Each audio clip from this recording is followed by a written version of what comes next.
한 가지 표를 보면서 좀 질문을 시작을 하고 싶은데, 커뮤니티에서 굉장히 핫한 표입니다. 신도시 급지 서열표라는 건데, 이게 1등이 이기 신도시인 판교, 2등이 이기 신도시인 위례, 그리고 3등이 분당 신도시, 이렇게 1, 2, 3등부터 쭉 순위를 매겨놨는데, 이게 신도시가 작년에는 굉장히 안 좋다는 얘기를 제가 들었었는데, 네. 이런 거 나오는 거 보니까 요즘 또 신도시가 다 좋아졌나 봐요. 네. 아무래도 신도시에 대한 관심이 많고, 이 자료는 저도 뉴스를 통해서 이제 봤는데요. 1등, 2등이 둘 다 판교, 위례가 둘 다 이기 신도시라는 데 방점을 찍을 필요가 있어요. 심지어 위례는 분당을 앞섰죠. 결국에 이게 시사하는 바는 주택 고령화가 미래 주택시장 패러다임의 중요한 한 축이 됨을 시사를 하는데요. 인구 고령화보다요, 주택 고령화, 도시 고령화가 더욱더 심각하고 중요합니다. 왜냐면요, 사람이 이제 늙어가죠. 인구 고령화 많이 나오지만요, 사람은요, 바이오나 의학 기술을 받아서요, 피부도 탱탱하게 만들고, 아프면 고쳐 쓸 수가 있어요. 그런데, 음마 아파트, 아이유가 칠순 될 때, 디너쇼 할 때까지 기다린다. 이런 말이 있어요. 도시나 이런 것들은요, 함부로 건들 수가 없어요. 관심이 너무나 많은 지역들은 정치적인 이슈 때문에 이게 어떻게 할 수가 없는 시간들이 계속 지연됩니다. 그래서 이런 일기 신도시들이 노후화 될 건데요. 최근에 여러분들 몸소 겪으셨겠지만, 극한호우, 이런 기후 재난이 맞물려가지고, 이런 일기 신도시에 노후된 인프라는요, 입지도 중요하죠. 물론 입지 중요한데, 기후가 너무나 난폭해지면서 내가 일상에 생존할 수 있냐, 안전할 수 있냐라는 거 분명히 저는 이슈로 떠오른다고 보고요. 상반기 이거는 평단가가 나왔는데, 순위로 상승률, 상반기 이 도시들의 상승률도 같이 나왔는데, 상승률 탑5가 1기 신도시 하나도 없어요. 2기 신도시 1등이 동탄 2, 검단, 광교, 위례, 판교가 탑5, 2기 신도시가 탑5로 상승률을 다 갈아치웠습니다. 이게 시사하는 바가 마찬가지로 도시 고령화, 이런 인프라, 이런 부분들 무시할 수 없다. 이렇게 보시면 되겠습니다. 정확하게 그러면 도시 고령화라는 게 어떤 걸 의미하는지 좀 궁금하거든요. 분당 신도시나 이런 것들이 이제 1990년대 초에 생기면서 지금 30년, 좀 있으면 이제 40년이 돼갑니다. 그러면 아까 말 정자교 사태라든지 정자교 무너졌었잖아요. 폭우가 많이 오면서. 호우가 집중적으로 내리면 오래된 것들은 아무래도 철근이나 콘크리트에 무리가 갈 수밖에 없겠죠. 안전할 수 있을까? 내가 이 도시에서 안전할 수 있을까라는 거는 3년, 4년, 5년 더 큰 화두가 될 거예요. 특히 신도시는 뭡니까? 젊으신 젊으신 분들이 많이 오는 부분들인데, 자녀의 안전, 이런 거 당연히 걱정될 부분이고, 일단은 사람들이 신축에 대한 선호, 조금 더 그래도 지어진 지가 새 것인 부분들을 선호할 수밖에 없는 그런 트렌드를 이미 이 차트가 보여주고 있다. 이렇게 판단하시면 되겠습니다. 그러면 그런 도시 고령화 이외의 요건들, 이외의 조건들에서 판교나 위례가 분당 신도시보다 더 높게 평가되는 요인들이 따로 있을까요? 입지적으로는 당연히 분당이 더 위례보다 우월합니다. 위례 신도시는 흥미로운 게 35평 초과된 준중형평이 되게 많아요. 다른 데는 분당 25평, 18평 있는데, 큰 평형이 유일하게 신축이 많은 도시가 위례 신도시입니다. 여러분 코로나 겪으셨잖아요. 집이 너무 좁지 않으셨어요? 집에만 있어야 애들도 되니까. 집이 있고. 점점점 선진국에 따라서 우리나라도 1인당 주거 면적이 상승할 수밖에 없습니다. 실제 상승하고 있고요. 이런 큰 평형의 신축이 있다? 이런 부분들이 메리트, 위례 신도시의 메리트라고 볼 수 있죠. 그러면 이제 방금 연구원님 말을 좀 정리해보자면, 신도시는 도시 고령화로 위해서 1기 신도시보다는 2기 신도시들이 앞으로는 조금 더 주도적으로 가격 상승이라든가 상승 폭들을 주도해 나가겠다, 이렇게 해석해도 무방할까요? 그럼요. 왜냐면 워낙 파괴적인 이슈들이 발생하지 않으면 좋겠지만, 저는 그런 부분도 당연히 우려됩니다. 분당이 사실은 우리가 강남에서 가까우니까 그럼요. 되게 입지가 좋다고 생각하는데, 그렇죠. 그거보다 주거의 면적이 점점 달라지다 보니까 위례 신도시가 더 높게 평가받는 거다. 그런 면에서 위례가 압도적이거든요. 최근 1년간 전국이 다 하락을 하다가 이제 상승을 하기 시작하는데, 앞으로 이제 치고 나갈 지역들이 어딘가를 되게 많이들 궁금해 하신단 말이죠. 앞으로 눈여겨봐야 될 지역들이 좀 있을까요? 인터뷰 와서 제일 많이 말씀드렸던, 귀에서 피나도로 말씀드렸던 지표가 한국은행의 주택 가격 전망 CSI. 제가 또한 앞으로 계속 피나도로 말씀드릴 게, KB의 시세총액 탑 20단지예요. 이게 뭐냐면 지역별로 시세총액, 그러니까 비싸고 세대수가 많은 단지들만 모아서 20개를 모아서 KB 부동산에서 얘네만 가격을 추정할 수 있도록 코스피처럼 지수를 만든 거예요. 얘네를 보면 답이 나와요. 왜냐면 가장 민감하게 반응을 하고, 아무래도 여러분들 대표 단지가 어떻게 일하느냐에 따라서 심리가 바뀌죠. 헬리오시티가 어떻게 됐대, 송도의 푸르지오가 어떻게 됐대. KB 시세총액 탑 20단지 지수를 보면 서울은요, 강남권에서 서초보다 강남이고요, 강동보다 송파입니다. 6월 통계를 봤는데 강남은 플러스 0.6%예요. 상위 시세가 플러스를 넘어섰다는 소리고요. 서초는 마이너스 0.3이에요. 강남이 플러스로 돌아섰다. 그리고 송파는 1.8% 올랐어요. 강동도 올랐는데 0.15%예요. 그럼 여기서 시사하는 바는 강남 송파가 왜 서초 강동보다 낫냐면은 결국 서울은요 앞으로 재건축 사업의 속도예요. 강남은 뭐예요? 압구정의 신통기획 나왔죠. 압구정 최초로 이렇게 밑그림이 이렇게 딱 그려진 거. 드디어 뭔가 시작을 할 거다라는 관에서 이렇게 시그널. 그림을 자세히 그려준 거는 정말 처음 봤습니다. 흥분하고 있다는 게 좀 표현이 맞는 것 같고요. 송파는요, 여러분 7월부터 뭐가 바뀌었어요? 원래 시공사 선정을요, 서울만 사업 시행 인가를 받은 다음에 시공사 선정을 할 수 있었는데 이걸 좀 더 빨리 하고자 이 시공사 선정을 조합과 사업 시행 인가 가운데로 확 넣어버린 거예요. 뺍 앞으로 넘겼군요. 그렇죠. 조합 설립한 다음에 바로 시공사를 선정할 수 있어요. 그러면 이게 뭐냐면 사업 시행 인가를 받아도 설계를 다시 그리는 경우가 많아요. 근데 시공사부터 먼저 선정을 해놓으면 시공사가 자금력이 있기 때문에 먼저 밑그림을 싹 빨리 그려줄 수 있단 말이죠. 그러니까 다시 그리는 일이 없어요. 조합 설립 이후 시공사가 선정할 수 있는 그 법이 바뀌어지면서 송파는 시공사 선정 가능 단지가 갑자기 생겨났는데 2만여 가구가 지금 대상으로 딱 올랐어요. 2만 가구. 지금 그 총 대상이 서울에 10만 가구거든요. 근데 송파에 2만 가구나 몰려있는 건 꽤 많이 몰려있는 거예요. 20%가 지금 뭐예요? 송파에서 시공선정을 기다리는 단지로 갑자기 업그레이드 됐다. 수도권은요? 연수구 맞아요. 5월부터 KB 상위단지 가격 변동률이 마이너스에서 플러스로 돌아섰어요. 송도겠죠? 이게 시사점은 뭐냐면 사람들이 야 A급지인데 아무리 떨어져도 고점 대비 마이너스 30% 이상 떨어지면 이거는 저평가다. 이제 바닥이다. 이제 바닥이다. 라는 것들을 시사하고 있다는 거예요. 그럼 이게 똑같은 패러다임으로 경기도를 보면 화수용이에요.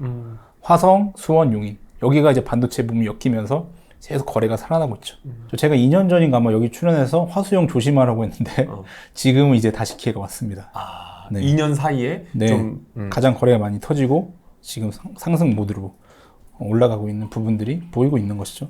근데 이제 지금 전반적으로는 서울도 그렇고 경기도 수도권도 그렇고 좀 상승 기류들 탄 단지들이나 아니면 지역들이 많은데 반대로 아직까지도 좀 가격이 지지부진하게 오르지 않거나 혹은 떨어지는 경우도 있는 걸로 제가 알고 있는데 그런 지역들은 특징이 어떤 게 있을까요? 작년 겨울에 제가 말씀드렸는데 이제 리셋된다고 말씀드렸어요. 그러니까 18, 19년, 20, 22년 찍고 이 문재인 정부의 과열 이전으로 20년도로 돌아갈 거다. 지금 그 과정이다. 근데 아까 송파나 이런 지역들이 20년 가격을 찍고 다시 이제 스물스물 올라가는 거고 훅 떨어지는 애들은 19년도의 가격이 있을 거 아니에요. 2019년도 더 낮았던 가격.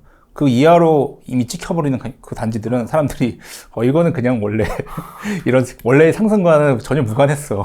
그냥 19년 이전부터 다시 한번 생각해 볼까? 그러니까 소위 말해서 본질 가격으로 돌아갔다. 도대체 감을 아직까지는 하락의 바닥을 참을 수가 없어. 그래서 19년도까지 가진 그 단지들은 조심해야 됩니다. 이게 뭐 다 올라가는 건 이제 없어요. 예? 이제 다시 정신 차린 거 이제 뭐 부동산 무조건 다 오르고 이런 거 다 끝났어요. 정상화죠. 개발 호재가 있고 수급이 좋고 입지가 좋은데 올라가는데 그렇지 못한 거는 떨어지는. 쉽게 말해서 사과가 맛있는 사과는 비싸게 팔아야겠죠. 썩은 사과는 안 팔리는 거예요. 이게 지금 정상화의 지금 시기입니다. 소위 말해서 옥석을 가리는 게 이제는 더 필요한 시기가 온 것 같은데 그렇죠. 옥석을 가리다 보면 이제 많은 분들께서 비교를 엄청나게 많이 하시잖아요. 네. 근데 이렇게 비교를 할 때 좀 기준이 있으신가요? 이 지역과 지역을 비교할 때 어떤 기준? 뭐 일단은 커뮤니티에서 막 비교하잖아요. 네. 비교하는 글들이 많이 올라온다는 건 시장이 좋아진다는 거예요. 그렇죠? 매수하려는 마음이 있으니까. 이 라이벌로 오르는 거 좋은 거예요. 연고정 같이. 솔직히 거기에 못 오르는 도시 많아요. 거기에 못 오르고 무명 도시들 많아요. 나는 왜 내가 살고 있는 데는 왜 안 나오는 거야? 솔직히 뭐 막말로 뭐 그렇죠. 마용성 이렇게 하지. 나는 뭐 마용성도 아닌데 네. 좀 올라가 이게 더 좋은 거고 일단 좋다는 증거고 결국에 실수요의 흐름인데요. 이걸 좀 나눠서 봐야 돼요. 이 구도심 같은 경우에는 인구 밀도가 높은 곳이 좋아요. 장기적으로. 구도심은 공급할 데가 별로 없잖아요. 땅이 없으니까. 근데 인구 밀도가 높다는 거는 제한된 면적에 어마어마하게 사람들이 몰려 살고 있어요. 왜냐면 도시가 오래된데 왜 몰려 사냐? 인프라가 너무 좋으니까. 직장, 뭐, 백화점, 병원이 다 있어. 나 아파트 좀 헐었지만, 나 이 인프라는 너무 그냥 살래. 직주 근접도 좋고, 주변에 가는 데도 많고. 네. 그게 인구 밀도가 높으면은 그게 증명이 되겠죠. 또 신도시는 뭐예요? 역시 젊으신 분들이 가야 되죠. 보통 뭐예요? 학군이 좋거나, 뭐, 바이오, 대기업, 이런 것들이 유치되면은 좋은데, 이걸 통계로 확인할 수 있는 것이 2, 3인 가구가 계속 어디로 유입되고 있냐. 송도, 동탄이 좋다? 그럼 뭐예요? 송도와 동탄 2, 3인 가구 계속 증가하고 이제 확인해야죠. 근데 연령대로 또 봐야 되죠. 30, 40대.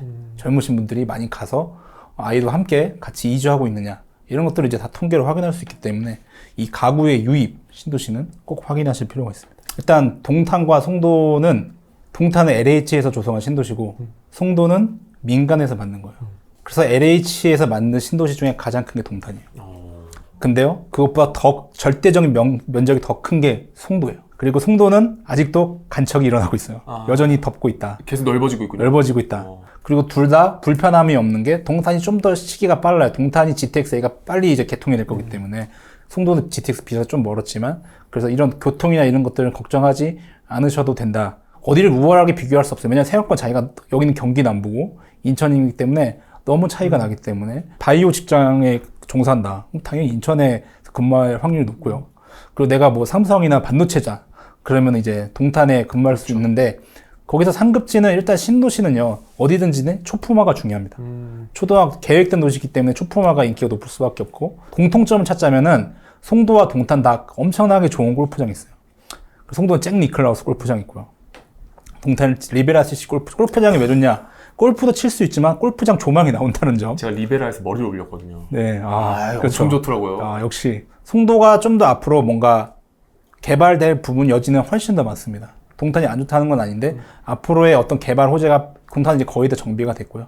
송도는 이제 랜드마크 시티라든지 초고층 타워라든지 이런 부분들이 아직 면적이 넓기 때문에 아직까지 좀 더 가능성, 개발 여지는 더 많은 이야기들은 송도에 더 아직 남겨져 있다. 근데 이제 듣다 보니까 좀 개인적으로 궁금한 게 요즘 이제 대한민국 출산율이 떨어지면서 인구 절벽이 생겨서 이제 더 이상 부동산의 우상향은 없다. 그 의견에 대해서는 어떻게 생각하세요, 연구원님은? 그건 2050년에 다루면 될 것 같고요. 서울은 1990년부터 인구가 감소했어요. 제일 많이 감소했어요. 부산도 마찬가지예요. 자, 그럼 20년이 지났습니다. 인구 감소한 지.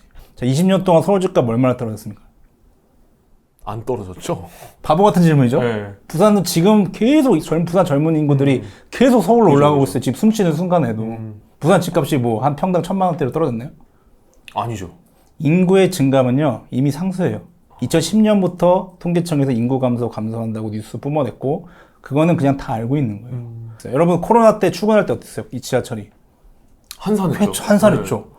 그렇게 되면 인구 때문에 집값이 떨어질 거예요. 경제활동 인구가 아침에 없어졌다는 거예요. 지금 계속 여러분 출근할 때 인구 감소하고 있잖아요. 왜 이렇게 힘들어요? 김포. 사람 너무 많고, 너무 사람들이 많아요. 근데 거기에 낀 게 왜 타요? 그 사람들이 계속 일을 할 거예요. 근데 나중에 혹여나 이 열심히 일하시는 아침에 출근했을 때 인구가 코로나 때만큼 자연적으로 없다. 그럼 그때 얘기하시죠. 그때. 자, 또 하나는 일본. 일본 집값 여러분들 아셨죠? 최근 상황 아시나요? 엄청 많이 오르고 있어요. 정말요? 지금 작년 2015, 16, 16년부터 도쿄 집값이 계속 올라가고 있습니다. 지금 한 평당 도쿄 같은 데 9억이에요. 뭐 우리보다 싸긴 하지만. 그럼 이것도 마찬가지예요. 일본 인구가 감소한 지 한 40년 됐나요? 그렇죠. 한참 됐죠.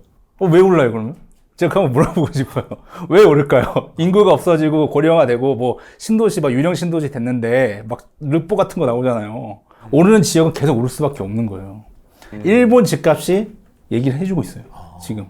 지금 집값을 움직이는 요인은 인구의 이동이에요. 이사하는 거. 이동. 그런 거 보시면 돼요. 소아과가 지금 없잖아요. 네. 소아과가 아이들이 주는 속도보다요. 소아과가 없어지는 속도가 훨씬 빨라요. 대학생들이 없어지는 속도보다 대학교가 사라지는 속도가 훨씬 빨라요. 사람들이 이미 알고 있어요. 앞으로 인구가 없다라는 걸 알고 있기 때문에 어떤 건설사가 인구가 없는 지역에다가 집을 이만큼 짓는 건설사가 있을까요? 없겠죠. 그걸 더 선제적으로 공급해서 조절을 빨리 할 수, 왜냐면은 생존해야 되니까. 그 핵심 메커니즘은 선제적으로 공급자들이 조절을 할 수밖에 없다라는 그런 부분. 그래서 아무도 없는 지역에다가 대량으로 지은 바보는 없다는 거. 없다. 없죠. 그러니까 공급이 수요가 있는 곳에만 지어지다 보니 그렇죠. 공급이 없는 데는 아예 없고 그렇죠. 공급이 있는 데는 수요가 엄청나게 따라붙으니까 네. 오히려 그런 것들이 집값을 더 견인할 수 있다. 더 무서운 거는 땅은 한정돼 있다는 거. 좋은 땅. 그러네요. 그럼 이런 부분에서 미스매치가 생기죠, 중간에. 그나마 좋은 소아과, 그나마 좋은 나뭇잎지. 거기에 쏠릴 수밖에, 나 인구 검소지는 거 아닌데 지금 당장은 아니야. 그 집중될 수밖에 없는. 반면에 인구가 이동을 안 해. 나 저기는 안 가. 이러면 이 집은 떨어지는 거예요. 그러니까 그렇게 보는 게 더 맞아요. 확 오르거나 확 떨어지거나 하는 좀 시그널들을 알 수 있는 데이터들이 좀 있을까요? 부동산 가면 매물표 붙어 있잖아요.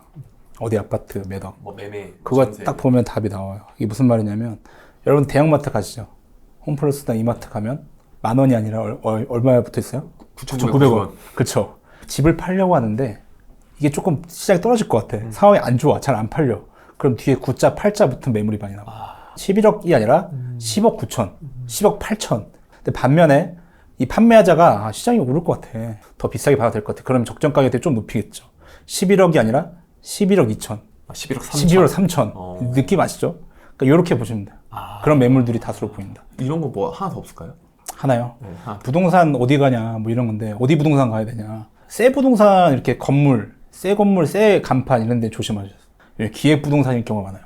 딱 이제 막 부동산. 이제 막 영업을.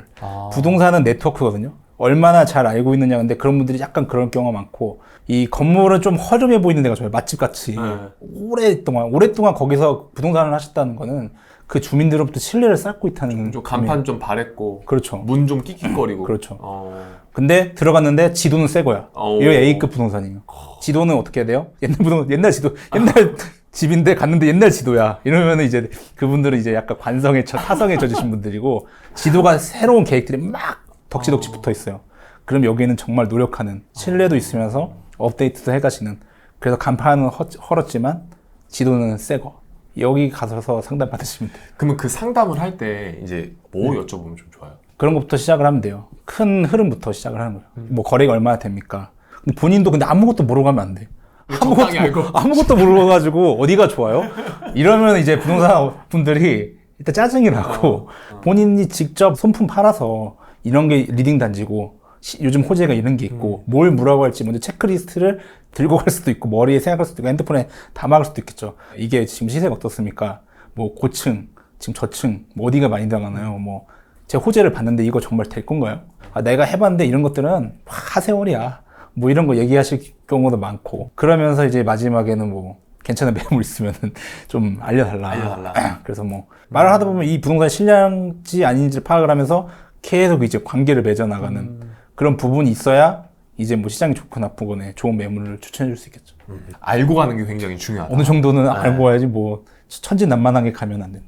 근데 지금 당장 살 돈이 없다고 생각하시는 분들이 굉장히 많으실 것 같고 특히 뭐 잠실, 분당, 아까 얘기했던 위례, 판교 이런 데는 진짜 엄두도 못 낼 정도로 너무 비싸니까 월 300만 원을 받는데 종잣돈이 한 3천만 원 정도 있는 직장인이에요.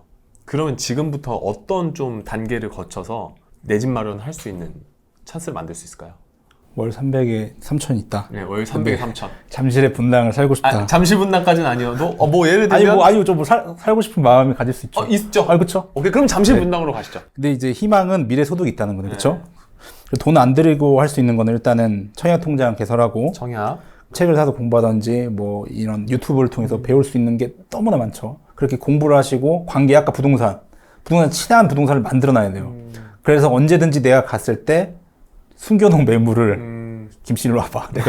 이거는 내가 많이 와서 얘기하는 건데 이건 괜찮아. 꽁쳐놓은 건데. 이게 결국에 여기서 포인트거든요. 제일 싼 매물, 금매물. 그걸 얘기할 수 있을 정도의 관계도 정말 중요한 자산이. 왜냐면은 중충이 뭐 7억, 8억짜리인데 금매가 나와 6억짜리. 이거 본인이 갖죠. 근데 그거를 할 수 있을 정도 관계라는 거고 근로소득으로는 자산소득을 따라잡을 수가 없어요. 내가 벌어서 할 수가 없어요. 그래서 A급지를 가고 싶다면은 C, B, A 갈아타기를 한다는 거죠. 그러면 가장 현실적인 거는 종잣도 3천인데 1억은 만들어야 수도권의 중소형 아파트를 레버리지로 매수할 수가 있어요. 지금 경기도에 최근에 1분기 동안에 실거래 평균 거래가가 경기도에 평당가가 1,600이에요. 25평 계산해 보면 얼마예요? 약 4억 나오거든요. 지금 70% 대출되니까 이분이 뭐 신용불량자가 아니라 다 깨끗하다 가정했을 경우에 70% 곱하면 2억 8천이잖아요. 그럼 1억이 있으니까 어떻게든 4억짜리를 매수할 수 있는 포인트죠. 그러니까 1억은 모아놔야 수도권에 뭐 저급지에 레버리지를 활용해서 매수를 하는 것부터 시작을 할 수가 있는 것이죠. 저는 데이터를 계속 10년의 데이터를 바라보면서 부동산 데이터가 이렇게까지 고도화되고 있다는 걸 몸소 체감하고 있는 사람이고요. 데이터가 고도화될수록 공부하지 않는 사람의 간극은 벌어질 수밖에 없어요. 이게 파도같이 시장 사이클이 갈수록 SNS 때문에 진폭이 아주 커지고 짧아지고 있어요. 빠르게. 주식처럼. 결국엔 이 거친 파도를 슉슉 해가지고 파도를 잘 타냐. 이런 분들이 이제 승리할 거라 믿고요. 뭐 그런 거 있잖아요. 뭐 10년 전 가격이 옵니다. 좀만 기다리면. 반값 아파트가 이제 좀 있으면 옵니다. 이런 거 아주 달콤하죠. 그래. 근데 이런 거 한다고 이게 된 날이 오진 않고요. 우리가 이제 월부 계시는 분들은 현실을 직시하시는 분들이라고 봐요. 이게 녹록지 않구나. 이 아파트 하나 사는 게 쉽지 않구나. 그렇죠. 이렇게 이걸 직시하고 용기를 내어서 또 공부하시고 과정 자체를 저는 좀 응원을 하고 싶어요. 그 과정이 있으면 이제 분명히 결과가 있다고 믿거든요. 어떤 분은 반등이다. 어떤 분은 2차 하락올 거다. 지금 시장 상황이 어떤지 연구원님의 생각은 어떤지 궁금합니다. 제가 여기 나와서 제가 귀에서 피가 나도록 강조하는 지표. 한국은행의 주택가격 전망지수, CSI 지수인데 꽤 오래된 지수예요. 지표를 볼 때 한국 부동산은 맨날 표본 바꾸잖아요. 그게 뭐 정확하겠습니까? 근데 표본이 안 바뀌고 2013년부터 계속 그 모집단이 있어요. 집을 구매하시든 안 하시든 한국은행에 선정한 정교한 모집단을 통해서 매월 정기적으로 하는 거예요. 그래서 그런 부분들을 집값과 대비했을 때 제 책에도 썼지만 가장 상관성이 높았어요.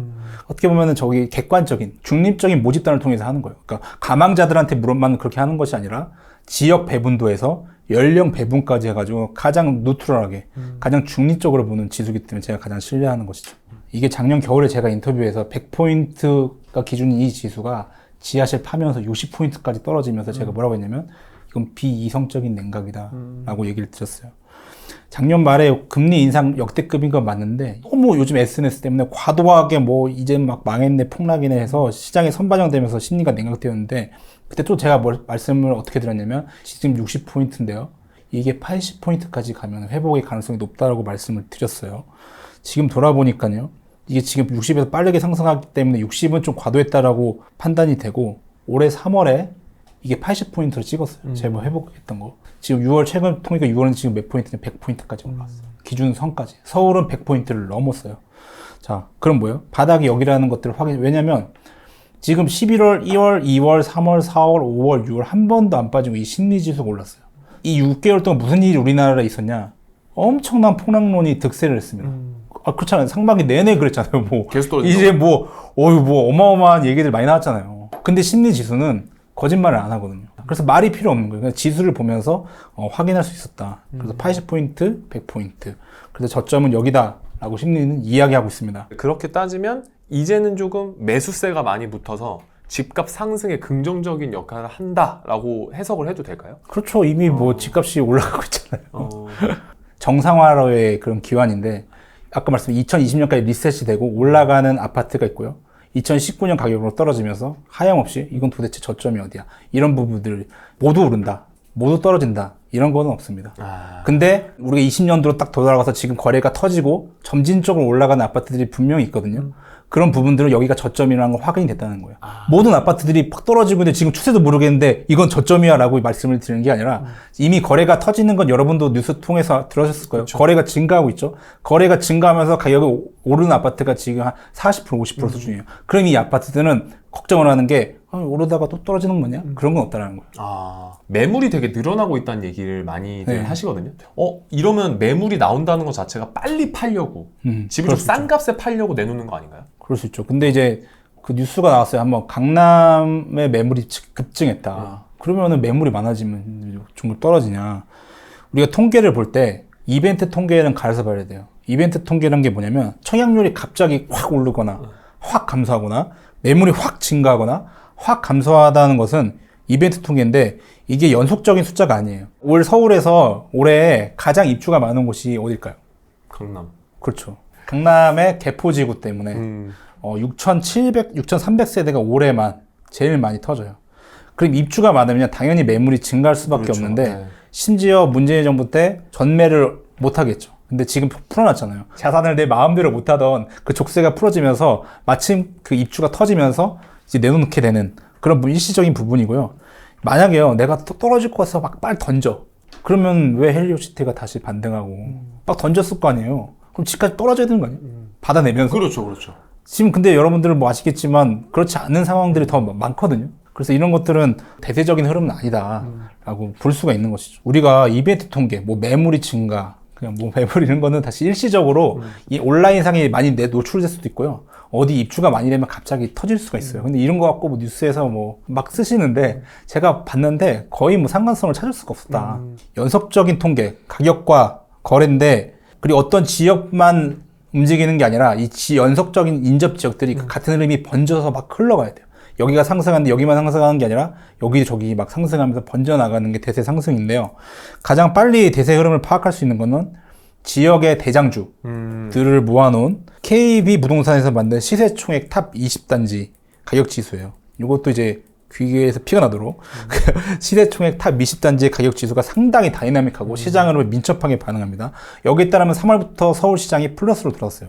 상당히 빨리 반영하고 있다는 거고요. 그 지수를 보면은 대세 상승이냐 하락이냐 알 수 있고 거래 흐름을 어떻게 보냐면은 호갱농장에 가시면 서울 강남구, 수원 권선구를 검색창에 치시면 실거래가의 상승 거래 비중과 하락 거래 비중을 알 수가 있어요. 자, 보세요. 전기 대비 실거래가가 상승한 거래가 비중이 점점 증가해요. 그럼 좋아지고 있다는 거 나빠지고 있다는 거. 좋아지고 있다. 근데 이런 통계는 어디에도 없었어요. 국토부에서 없어. 그냥 실거래 뭐 틱 던져놓고 기사가 뭐래요? 3억 증가했습니다. 툭 3억 하락했어. 그거 말고 대세적인 흐름은 뭐예요? 전체적으로 상승하는 거래가 많냐 없냐라는 비율이 더 정확한 거죠. 어떤 한 단지만 톡 집어서 그냥 자극적인 뉴스는 걸르시고 전반적인 거래가 상승 거래가 많아지냐 적어지냐 이게 제일 정확한 거 아니겠어요? 그쵸. 그래서 그런 부분들이 지금 1초면 1분이면 확인할 수 있는 시대가 열렸다. 이 두 개는 별표 10개. 별표 10개씩. 별표 10개씩. 돼지고리 땡땡. 네. 밑줄 치고요. 밑줄 치고. 요거 머리 두 그냥 개로.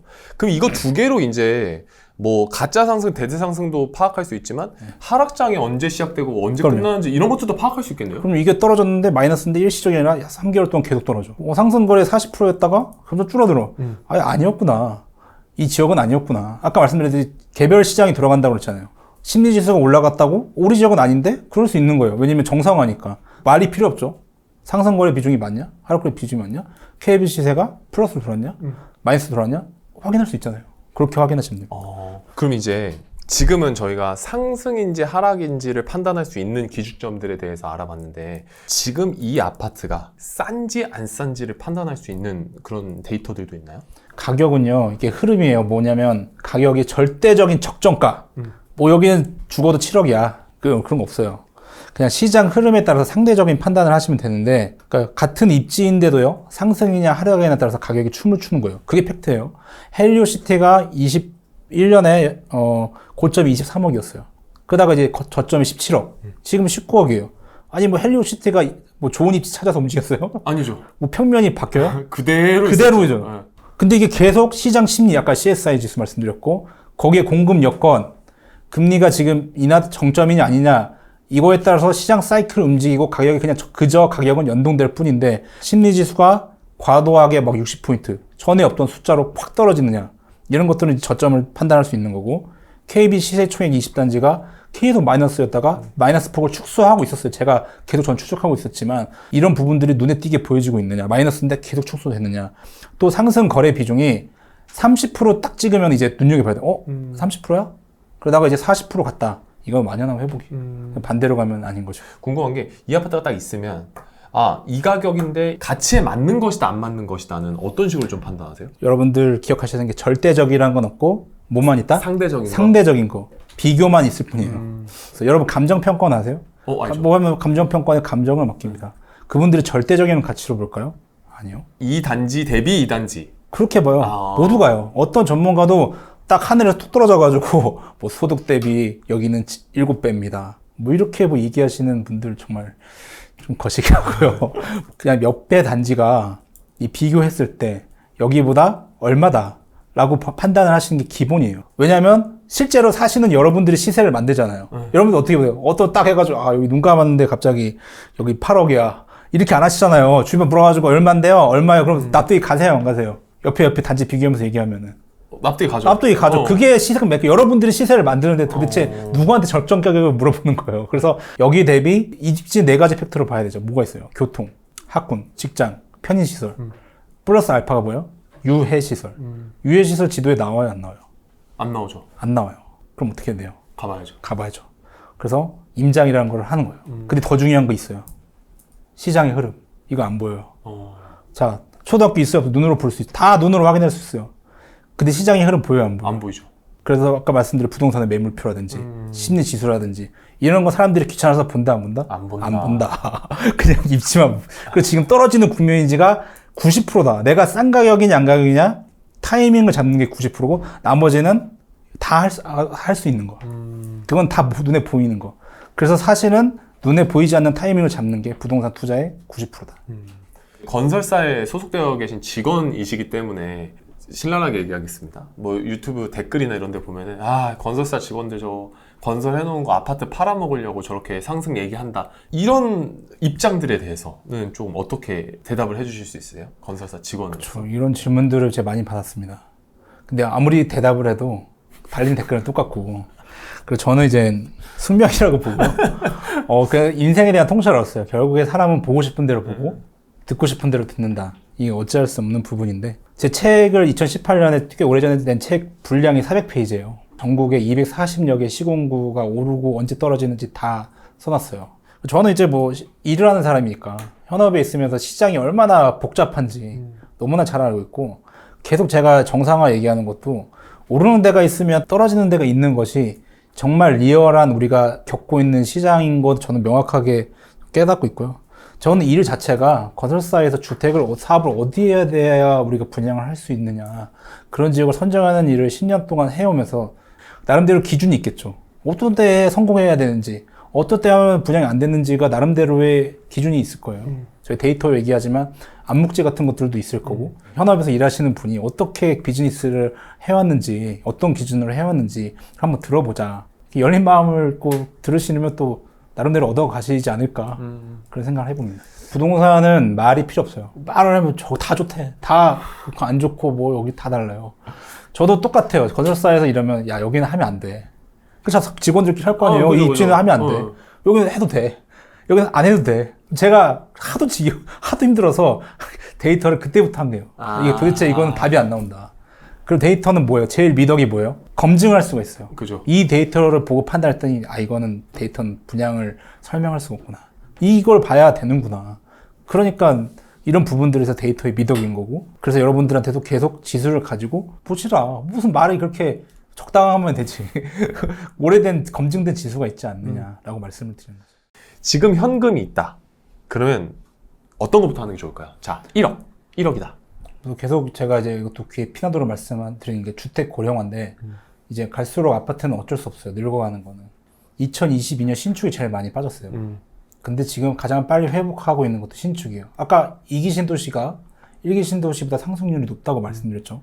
청약의 가장 큰 장점은요, 제가 계약금만 있으면은 잔금이 2, 3년이니까 자금 계획을 세우고 있으는 게 가장 큰 장점이에요. 물론 이제 과도하게 부채를 막 가지고 하는 거는 거의 파멸입니다. 그거는 파멸의 지름길인데, 그래서 미래 소득에 맞게 계획된 부채를 세우겠죠. 중도금 이 정도고 잔금 이 정도 땡겨서 내가 전세금 마련해서 잔금을 치겠다라고 계획을 하면 무슨 일이 일어나면 이 현재에 매몰된 과소비를 하지 않게 돼요. 막 사고 먹고 막 여행 가고 이런 것들, 야 나 2, 3년 후에 이거 해야 돼. 나 잔금 치러야 돼. 명확한 목표가 있어요. 명확한 목표. 신불자가 되기 싫으면 하지 말아야 되잖아요. 그걸 빨리 하면 빨리 할수록 좋은 게, 내가 근무를 앞으로 30년 근무할 것 같아. 주담대가 30년, 40년이잖아요. 근데 이걸 너무 늦어가지고 50세에 하려고 하면은 어렵겠죠. 이게 그렇죠. 주담대. 근데 빨리 하면 빨리 할수록 내가 근로소득이 확정되어 있는 연도가 많기 때문에, 그럼 뭐예요? 야, 우리 집 들어가야 돼. 이거 하면 안 돼. 이거 하면 컨센서스가 이루어지죠. 부부끼리라면. 그게 안 이루어지면 힘들겠죠. 힘들죠. 야, 이거 했는데. 한 명은 명품백 사야 되고 나는 이러면 몰라. 힘들지. 근데 이게 공동된 목표가 아니겠어요? 같이 사는 거니까. 그렇죠. 딱 그러면 공동명의 하세요. 공동명의 딱 해가지고. 이제 너는 다 내 거야. 이제 이거 명확한 목표죠. 아까 말씀드렸듯이 한두 푼이 아니라 7억, 8억, 10억이니까. 몇 억이니까. 그래서 미래의 내 자산을 선점하게 되는 거죠. 내가 소비를 줄이는 그런 효과가 건전한 부채라고 보여지고요. 이런 청약의 미덕인 부분들은 결코 관가하시면 안 됩니다. 계획된 부채를 잡을 수 있다는 거. 건강한 족쇄라고 표현하면 되겠네요. 그렇죠. 청약이 되면 이제 족쇄를 채우는 거긴 한데, 긍정적으로 좀 나를 만들어주는 족쇄를 채우는 거니까. 불편한 사실은 근로소득으로 자산소득을 사실 따라잡을 수는 없다라는 것도. 그렇죠. 진짜 상위 1%가 아니고서야. 네, 쉽지 그것도 않죠. 불편한 사실입니다. 근데 현실입니다. 내가 더 미래 소득이 많았을 때는 더 생각을 빨리 하셔야 됩니다. 그래서 이제 청약이 점점 불이 붙기 시작합니다. 수방사 지역 분양이 있었고요. 저도 넣었습니다. 흑석자이. 네. 저 5구제곱 넣어서 완벽하게 탈락했는데요. 네. 도대체 이 청약은 왜 기회인 걸까요? 뭐 데이터가 따로 있을까요? 언론에서 맨날 무시당하고 여러분들한테도 관심받는 지방 부동산 청약 얘기를 말씀을 드리겠죠. 경험담. 인구학자들이 제일 무서워하는 게 인구 과소지역. 네. 이런 빨간색 칠해놓잖아. 과소지역. 점점 없어지고 네. 소멸되고 그런 지역들의 분양을 한 사례를 말씀드리면, 2017년에 밀양강 푸르지오의 32평 분양가가 2억 6천이었어요. 자, 2017년 지금 2023년이잖아요. 인구가 증가했어요, 감소했어요? 감소했죠. 여러분이 좋아하는 그 감소. 그러면 2억 6천인데 6년이 지난 6월 현재 얼마일까요? 얼마 됐을까요? 올랐으니까 이렇게 인구 얘기하겠죠? 감소야. 자, 생각해보세요. 1억? 4억 5천. 지금 3억 5천이에요. 아까. 34% 올랐어요. 자, 지방이 이랬어요. 좀 더 길게 보자면 2015년에 군산 디오션시티 프로젝트 34평 분양가가 2억 4천이에요. 자, 지금 얼마일까요? 8년 지났어요. 4억? 그렇죠. 정확하게 맞추셨는데. 4억이요? 3억 8천, 3억 9천이에요. 거의 맞추셨어요. 예스. 이게 한때 2억 9천, 5억까지 갔다가 떨어지는데 3억 9천이에요. 제가 말씀드린 분양가에 대한 이야기니까 분양가 대비 이것도 62% 오른 거예요. 자, 지방 분양 시장도 인구가 그렇게 감소한다는, 여러분들이 그렇게 좋아하는 인구 감소 집값 봐라. 이 신축, 브랜드 신축은 물가 상승률을 적어도 이긴 것이죠. 그럼 지방보다 수도권 인구가 더 좋아요, 안 좋아요? 지방 인구가 감소하고 뭐 이런데 수도권 분양 최초 분양가야. 어떤 프리미엄을 굳이 얘기할 필요가 없다 이거죠. 미분양 6만 원 이상 얘기를 하잖아요. 네. 이 미분양은 뭐예요? 청약홈을 통해서 청약을 하면은 정당 계약자가 됩니다. 내가 청약을 해서 몇 동 몇 호가 찍혀요. 106동 308호. 지정된 기간에 그 안에 계약을 해야 돼요. 계약금을 넣어야 되는 거죠. 그때 안 하면 이제 취소가 되는 거예요. 그리고도 남은 물량 있잖아요. 안 팔린 물량. 그러게 미분양이에요. 거기서부터. 과거에 이 문재인 정부 동안에는 비정상적인 과열이었어요. 그때 미분양이 10,000원까지 떨어졌어요. 10,000원. 10,000원. 10,000원은 없어. 이거는 모든 곳에 공급이 부족하다는 잘못된 시그널을 던져준 거죠. 근데 이제 60,000원가 위험선인데 그것보다 지금 넘어섰다는 거는 이제는 청약을 꼼꼼하게 봐야 된다는 거예요. 아무 때나 그냥 하면 되지 않는다라는 시장이 분명히 이제 확실하게 왔다라는 것. 1분기에 수도권의 초기 민간 아파트 초기 분양률 통계가 나왔어요. 이게 77%예요. 77%라는 거는 6개월 내에 77%가 팔리는 거예요. 약 80%가 팔리고 있다는 거예요, 지금. 그럼 68,000은 뭐예요? 거기는 대부분 지방이고 10%는 수도권에 있어요. 근데 지방에서도 다 지방에 모두 퍼져 있는 게 아니라 대구, 포항, 여기에 거의 절반 이상, 한 80%가 몰려 있어요. 그러니까 이전에는 다 있었어요. 서울, 수도권, 반포. 근데 지금은 상황이 달라요. 어느 한 지역이 너무 많아가지고 거기만 몰려있는. 분포가 완전히 달라요. 쏠려 있어요. 이런 뉴스 보셨을 거예요. 야, 이제 건설사들이 시장이 안 좋으니까 하반기에 다 몰아낼 거야. 그러면 그때는 이제 공급 어마어마할 거야.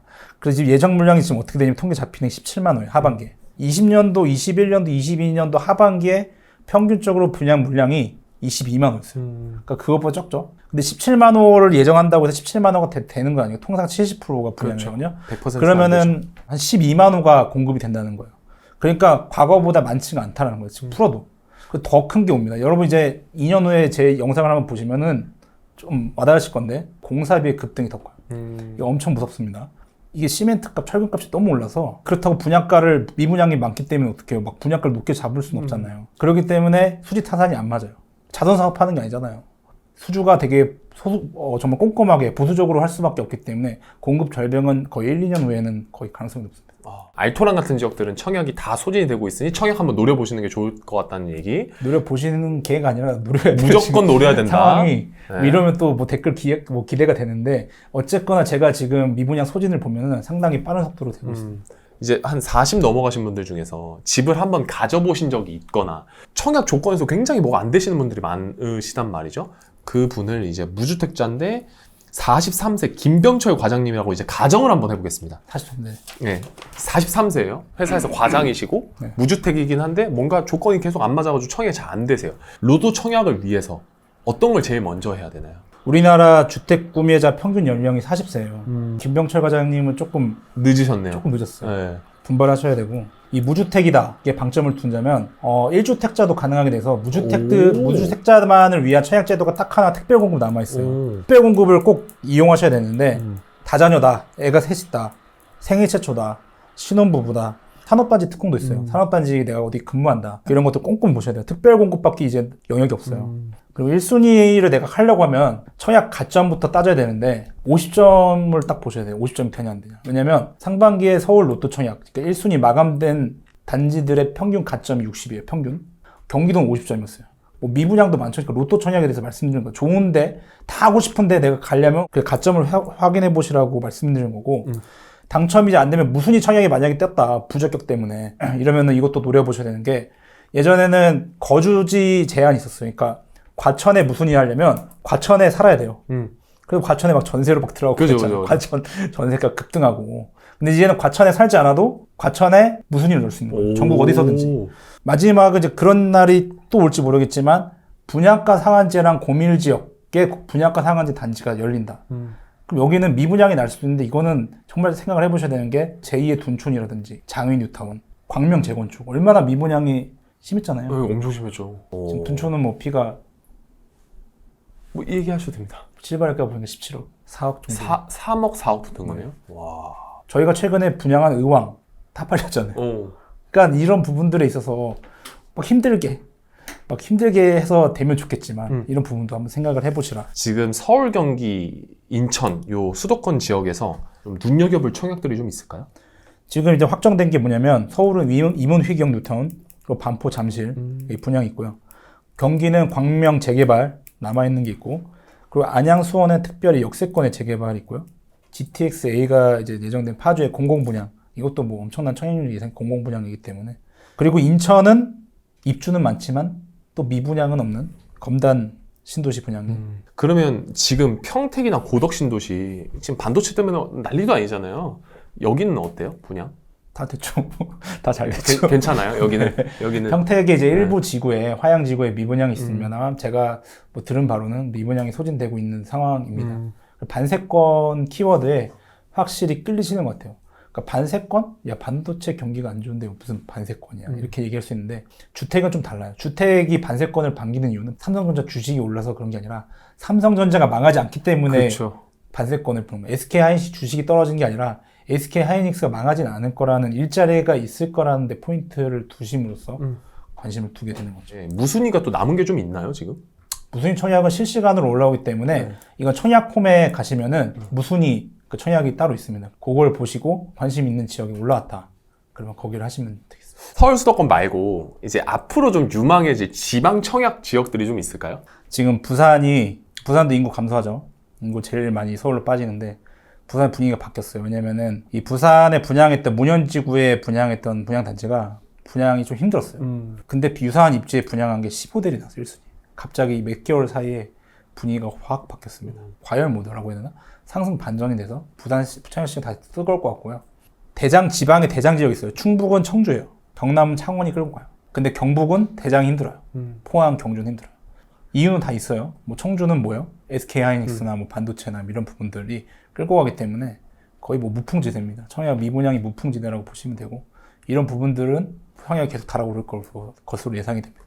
이 청약 가격이 비싼지 싼지는 어떻게 판단을 할 수 있어요? 이 분양가를 어떻게 보시면 되냐면 분양가가 나왔을 때 인근 리딩 단지 대비 이 분양가가 그러니까 리딩 단지와 비슷한 입지에 있을 경우에 한 10% 이내에 들어온다. 그러면 이제 대박 한계선으로 봅니다. 10% 이내에 들어오면 대박이다. 리딩 단지 가격 대비 10% 이내로 비싸다. 그러면 예를 들면 리딩 단지가 10억이면 11억 네. 이내면 네. 요거 대박 단지다. 네. 이렇게 판단하면 되겠네요. 네. 영상 끝나고 나서 연구님이 생각하시기에 내 집 마련할 수 있는 가장 현실적인 조언 딱 한 가지. 지금 딱 끝나고서부터 시작할 수 있는. 부동산이란 건 제가 말씀드리지만 주식이랑 다른 게 주식은 삼성전자면 똑같은 주식인데 여러분의 사시는 아파트 다 다르잖아요. 다 같이 사시진 않잖아요. 즐겨찾기 루틴을 즐겨찾기 루틴. 데이터 정말 중요합니다. 이 사이클이 계속 바뀌기 때문에 데이터의 파이프라인이 그 부의 파이프라인이에요. 여러분들이 관심 있는 지역도 다르잖아요. 그러니까 즐겨찾기 루틴을 만드는데 나에게 유용한 정보를 한 번에 도달할 수 있는 그런 즐겨찾기 사이트를 매일마다 볼 수 있는 그 데일리하게 즐겨찾기를 해놔야 돼요. 시세, 여러분 어디를 보세요? 미분양은 보세요? 그리고 뭐 청약 스케줄 보세요? 그리고 서울시에서 오세훈 시장이 뭐 압구정 신통기획 나왔다는데 기사 말고 서울시 소식 같은 거 즐겨찾기 해놓으세요. 심지어 서울의 건축심의 통과한 단지를 다 공개하고 있어요. 건축심의가 뭐예요? 사업시행인가 전에 바로 전 단계예요. 그걸 다 공개한다니까요. 아무도 안 봐요. 어려우니까. 보기 싫어. 복잡하니까. 근데 단지 이름이 딱 리스트에 올라와 있어요. 근데 그걸 보도해서 하면 좀 늦죠. 근데 그런 것들을 내가 알고 있다면 나 송파에 관심 없어. 나 저기 뭐 강서구에 관심 있어. 근데 강서구 심의던지 우리 강서구 옆단지 심의 통과했네? 이건 기사에 나올 수도 있고 없을 수도 있는 거예요. 내가 알고 있는 그 도시에 대해서는 누가 함부로 얘기할 수가 없는 거예요. 그렇기 때문에 시세, 미분양 이런 거는 내가 어디다가 지금 관심을 두고 볼 거냐. 그게 더 중요합니다. 즐겨찾기 루틴을 꼭 해놓으시기를 바랍니다.